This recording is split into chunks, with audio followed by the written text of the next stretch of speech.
இந்த கோயிலில் பார்த்தீங்கன்னா வந்து கீழே வந்து விநாயகர் கோயில் இருக்கு. கொஞ்ச தூரம் மேலே போனோம்னா வந்து அம்மன் கோயில் இருக்கு. அதுக்கும் மேலே தான் வந்து மலை மேலே முருகர் கோயில் இருக்கு. ஸோ விநாயகர் அம்மனை வந்து கும்பிட்டுட்டு தான் வந்து முருகர் கோயிலுக்கு மேலே போகிற மாதிரி இருக்கும்.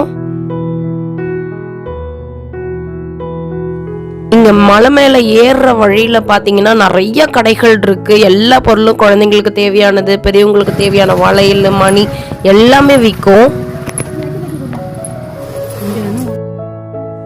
நான் சொன்னேன் பார்த்தீங்களா அம்மன் கோயில், அது இந்த கோயில் தான். ஸோ இங்கேயுமே வந்து நட சாத்துறதா சொல்லிட்டு இருந்தாங்க. ஸோ கடகட நம்ம சாமி கும்பிட்டுட்டு முருகரை பார்க்க கிளம்பிட்டாங்க.